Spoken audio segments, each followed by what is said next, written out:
What's up, everybody? Welcome back to the CTE Companion. Today, we are going to be giving our predictions for UFC 329, Conor McGregor versus Max Holloway 2, a rematch 10 years in the making. We got the return of the notorious Conor McGregor versus Max Holloway trying to bounce back after his loss to Charles Oliveira. Yeah, really excited going through this card. It's actually going to be it looked like it's going to be an amazing card. I'm really excited. I'm really looking forward to it. Lots of really fun fights. Fight of the night is definitely up in the air. Knockout of the night, it's probably going to go to McKinney and King Green. But before we get into this real quick, I just want to say thank you so much for all the support on a few of the recent videos, the UFC White House one, the Worst Chins one, and that Ronda Rousey Gina Carano one's almost up to 800 views, so that's pretty crazy. Like I said in my last video, we're trying to get 100 subs by the end of the month. We went from 20 to 25, so that's pretty sick. If we could keep on that, that'd be great. Yeah, so please like and subscribe, and shout out JB for that very nice comment. I didn't know the internet could be nice, but apparently it can. Anyways, with all that being said, let's get right into this with the opener of the card, the early prelim opener, 5 p.m. Gonna have to rush home from work for this one because it's gonna be a good one. I'm not even being sarcastic about that. I'm really looking forward to this. We got Cody Durden versus Alessandro Costa. These are two primary boxers. These are two guys who like to come forward. I definitely see this one being ending in a knockout by at least the second round at the latest. Alessandro Costa's 3-1 in his last four. His most recent fight was someone who is actually featured on that Worst Chin video, Matt Schnell. It's a flyweight fight. Cody Durden is 1-4 in his last five, but he's been fighting much better competition. Alessandro Costa is a -265 favorite. Cody Durden plus 200 underdog. I'm gonna take Alessandro Costa in this one. He's the better boxer. He seems to have a lot more power. But I do believe that Cody Durden is actually going to have the grappling advantage in this. His wrestling looked really good in his last fight. But I don't think he's going to use it. I think that, like I said earlier, it's going to be a primary boxing matchup, and that Alessandro Costa is going to get this one done by first or second round knockout. Next up, we have Ryan Gondra versus Zachary Reese. Gondra's riding a 4-fight knockout streak. One in the UFC. He won his Contender Series fight by knockout, and then 2 on the regional scene. Reese is 2-1-1 in his last 4. He had a no contest with Cedric Dumas.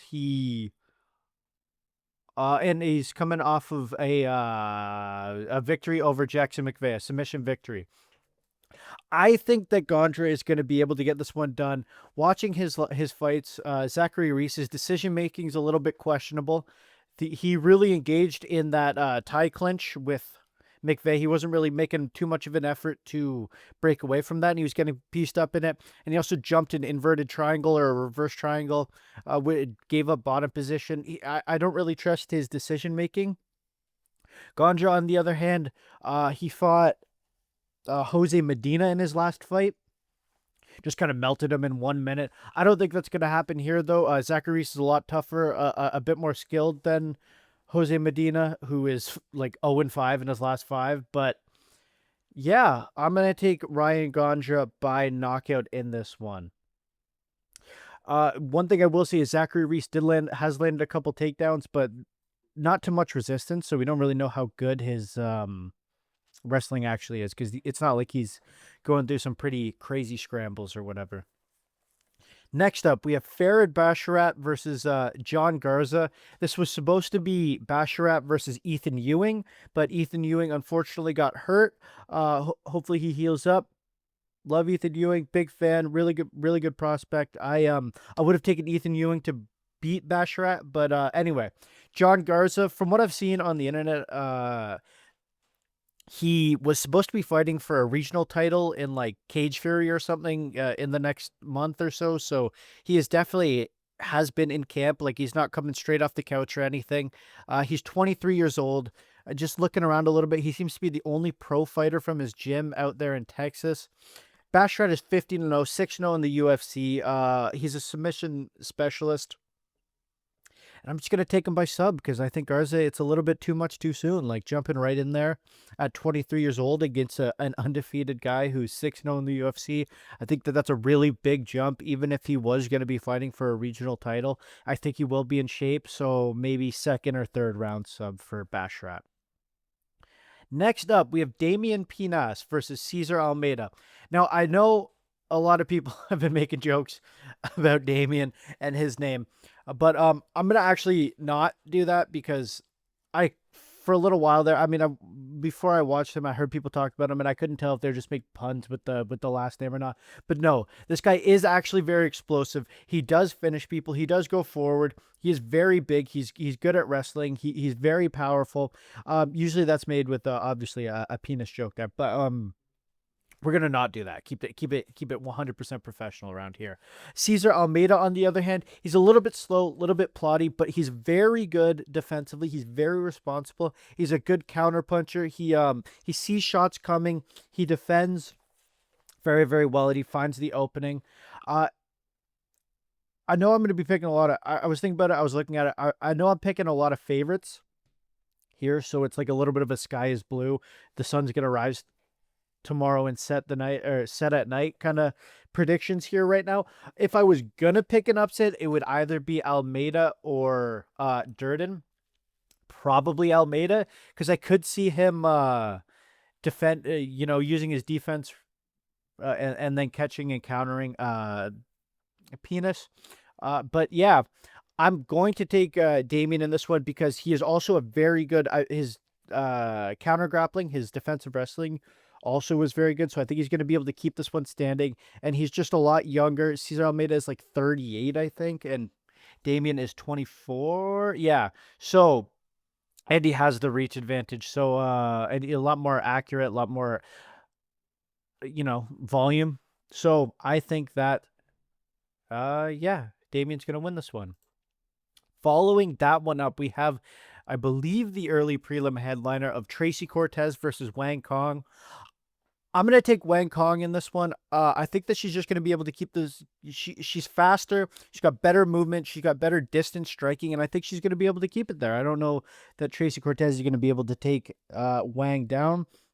And I don't see Tracy really outstriking her, to be honest. I think that Wang is going to be able to get this one done by decision. Yeah, so this is the prelim opener. So that was the early prelim headliner. We have Luke Riley versus Kai Kamaka III. Luke Riley coming off that decision. For his last fight was a decision, and then before that he had a knockout over Michael Aswell, I believe. Am I making that? I don't think I'm making that up. Yes, I am. Whatever. Anyways, Kai Kamaka, his last fight was at lightweight against Dakota Hope. This is his second fight back in the UFC. He had a stint in the early 2020s, but he is now back. Luke Riley, obviously up-and-coming prospect. He's a minus 310 favorite, plus 230. I'm very quickly going to go back. I forgot to say the odds for the other one. Sorry. Ryan Gandra is a minus 140 favorite. Zachary Reese plus 110 underdog. Farid Basharat, the second biggest favorite on this card, minus 670. John Garza plus 430. Damian Pinas is a minus 225 favorite, plus 172 underdog for Cesar Almeida. And then, yes, the Tracy Cortez is minus 108 and Wang Kong is minus 118, which I believe makes her the favorite, her being Wang. Yeah, so if we're going to take underdog picks on this one, I would probably take Cody Durden and Cesar Almeida, but I don't know. I do think that, I don't think the odds are wrong. I don't think that Pinas or Costa should be the underdogs. Anyways, Luke Riley versus Kai Kamaka. Luke Riley is pretty bad single leg defense. I don't know. This Kai Kamaka is a extreme couture guy. They're pretty decent at game planning. I mean, if I was his coach, I would just be telling him to single leg and high crotch him, because Luke Riley, he does a good job of getting back up, and he does a good job of also defending takedowns in space and like double legs from far.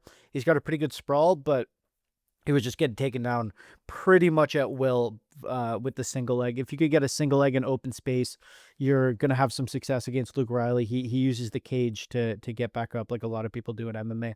I know it's hard to get takedowns in open space, but yeah, if Kai Kamaka could figure out how to, close that distance while still in open space, get a single leg, it might look pretty good for him. But I don't really see that happening. I think that Luke Riley is just going to piece him up on the feet. He's a little bit faster. He hits harder. He's got really good movement. Much better defense than Paddy Pimblett. So, yeah, I'm going to take Luke Riley probably by second round knockout.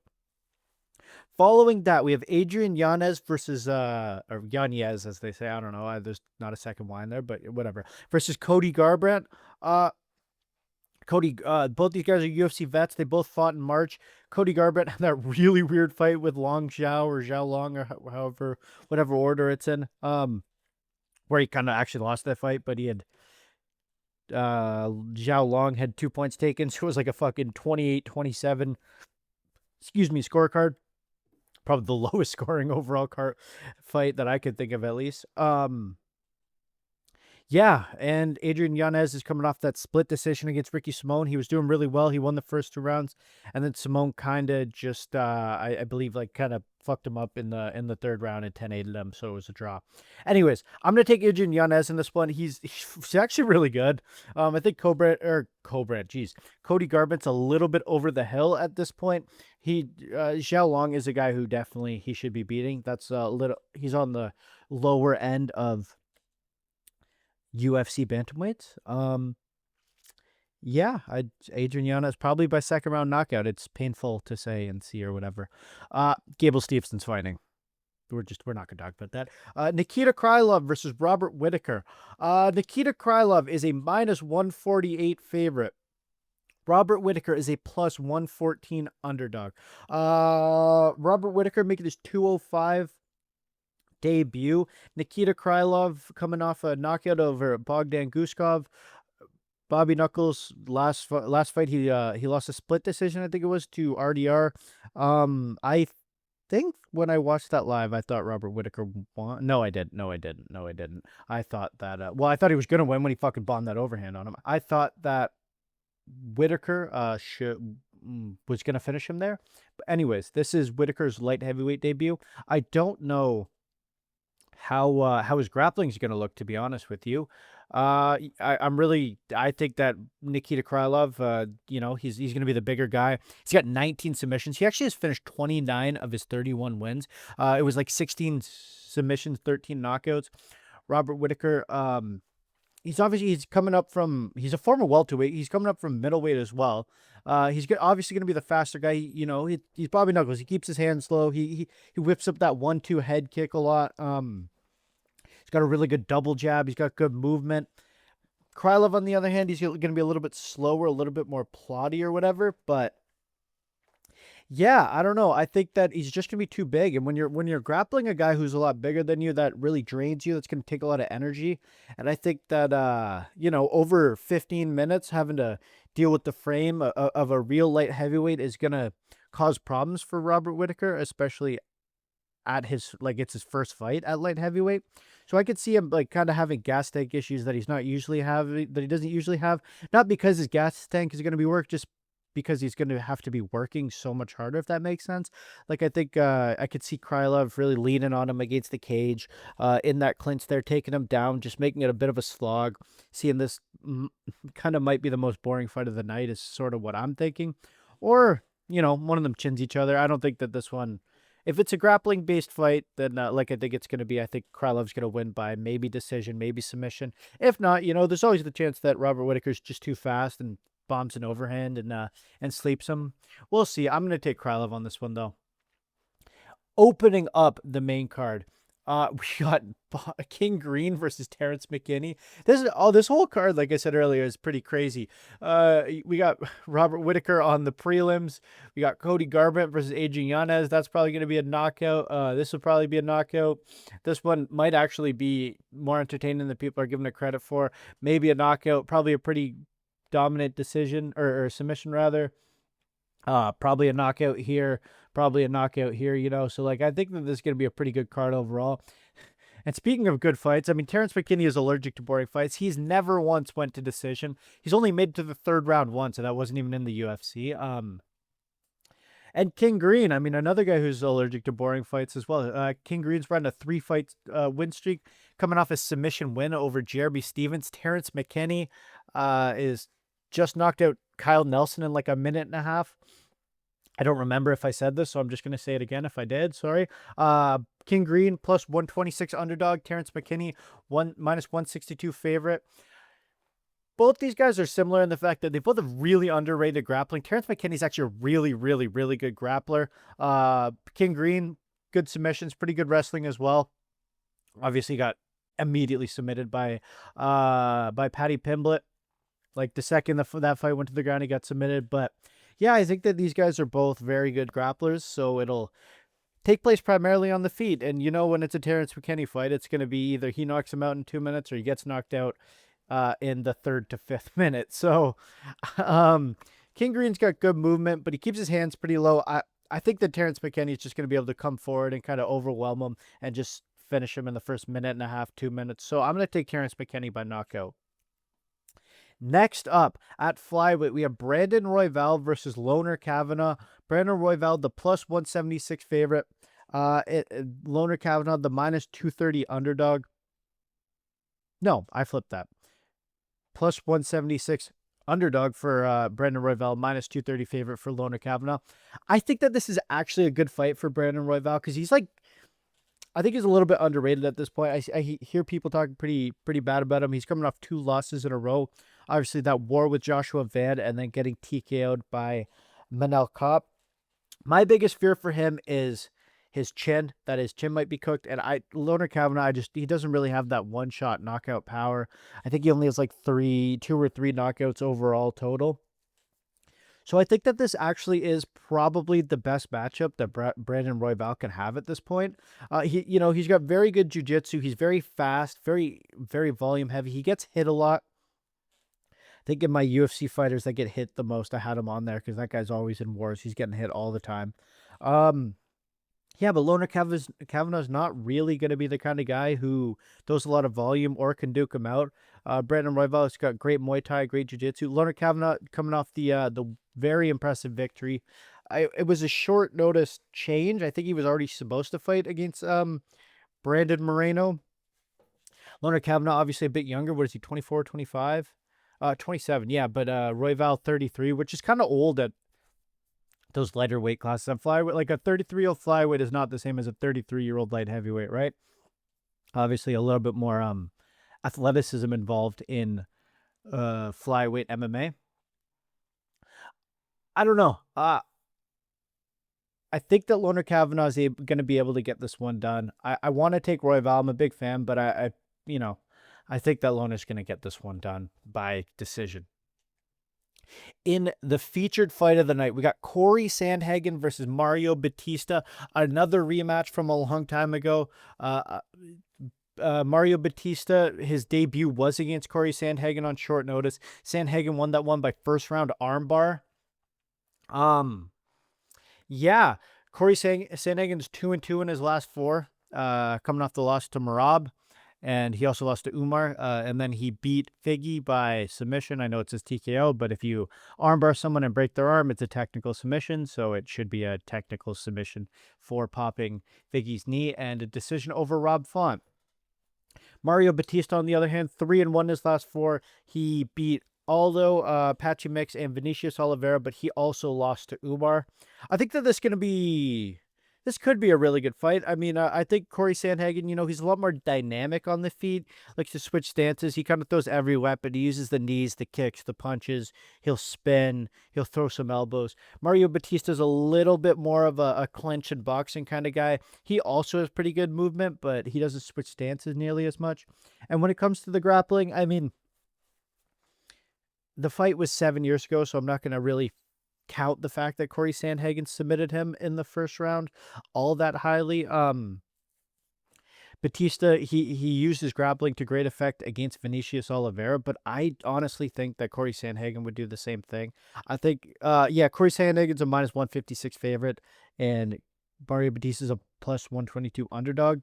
I believe I'm going to upload this tomorrow, so if the odds are looking a little different when this video comes out, it's probably because it's going to be about a 24-hour difference from when I recorded to when this came out. But yeah, regardless, I'm going to take Corey Sandhagen. I'm a huge fan of his. You know, I think he just is going to be able to get this one done on the feet. I don't really see Mario Batista being able to take it down. There's probably Batista's probably gonna, there's probably gonna be a good amount of time where he gets Corey Sandhagen up against the fence, is able to do his clinch work. Probably a lot of boos. I might even see them. I could even see them getting separated, just because this is gonna be a Vegas. Is this in Vegas? I'm pretty sure it's in Vegas. Does it say? Yeah, Vegas, T-Mobile, Conor McGregor crowd, gonna bring out a lot more of a casual audience. So I could see this one getting like the separations happening a little faster, just because the boos are gonna rain in a little bit quicker. And yeah, let's take Corey Sandhagen by decision. In the co-main event of the evening, this is actually, I'm really excited for this fight as well. Benoit, like this, I think that this one could be fight of the night. Benoit Saint Denis versus Paddy Pimblett. When two high-level grapplers fight, usually then it ends up as a striking match.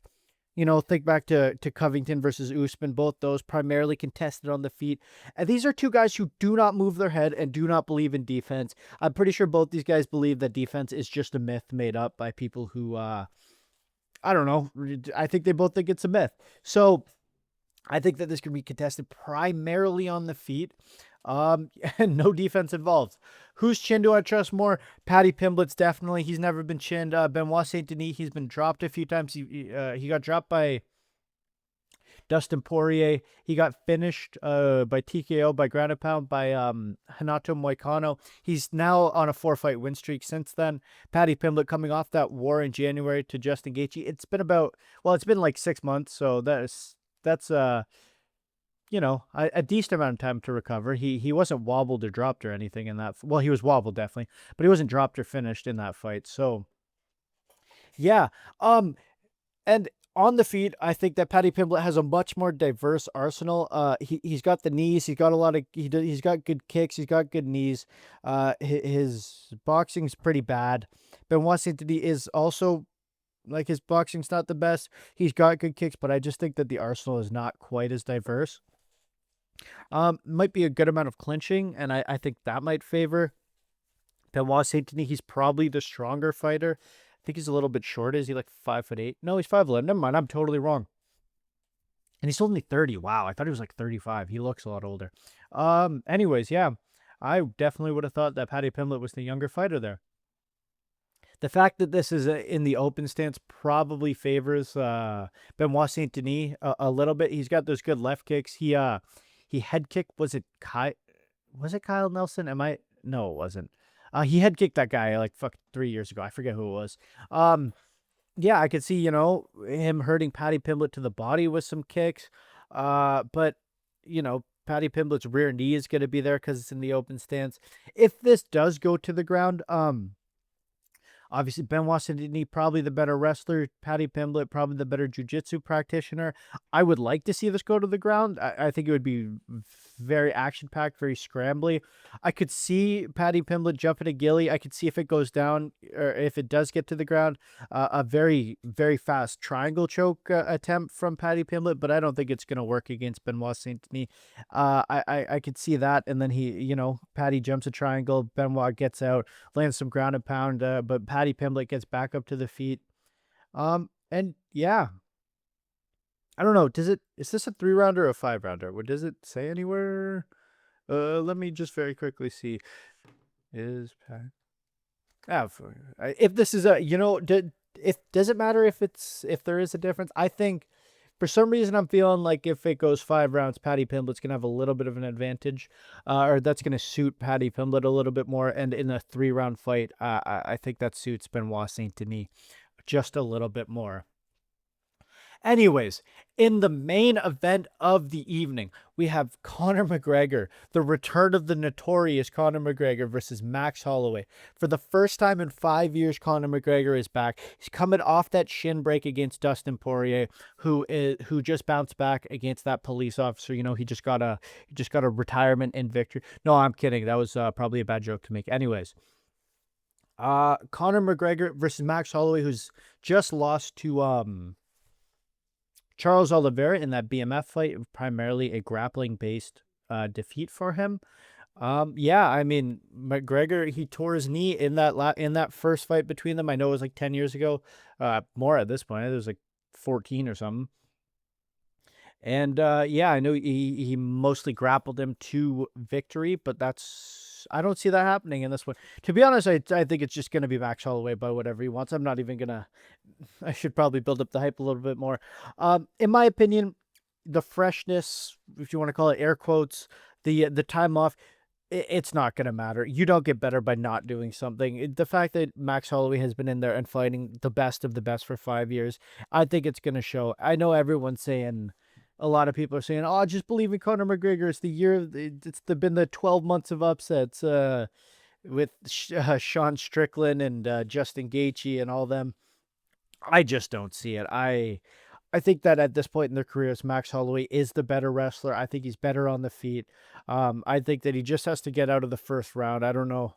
Like Conor McGregor, he is going to be powerful. He is probably naturally more suited to 170, even though he's the shorter guy. He's definitely a little bit bigger. Max Holloway, he might have a little bit of a belly on him. I haven't really seen too many pictures of him recently, but yeah, I don't know. I just think that Max Holloway at this point in both their careers, it's not even really going to be all that close. I know Max Holloway flew out former welterweight champion Jack Della Maddalena as his main training partner for this one, so he's training with high level competition. Um, yeah, I think Conor McGregor's probably has better jujitsu, like pure jujitsu, than Max Holloway does, but I just think the wrestling, the striking, it's going to be a little bit better for Conor McGregor. He might have some success with finding the low kicks, that maybe the inside calf kick, from that open stance. But Max Holloway is also, both these guys switch stances a bit, actually. Conor McGregor probably, or not probably, in the past, he has switched to orthodox a little bit, not quite as much as Max Holloway switches to southpaw. He saw that a lot, mostly against the Ilya. When he started getting hurt by those leg kicks, he started going southpaw quite a bit, and also just trying to keep that distance. Yeah, Conor McGregor surprisingly has the 5-inch reach advantage, but I still think that moving on the outside, moving backwards, kind of favors Max Holloway, especially for the first couple rounds, and then he can start coming forward, getting a little bit of volume going. I know at 170 he's gonna have a little bit less volume, but both these guys are gonna hit a bit harder. And yeah, I'm gonna take Max Holloway by maybe second or third round. Yeah, a second or third round TKO. I could even see him hurting Conor McGregor to the body with a body shot. But yeah. Anyways, if you're still here, thank you so much for watching. I really appreciate it. Please like and subscribe. Thank you so much for watching, and have a great day.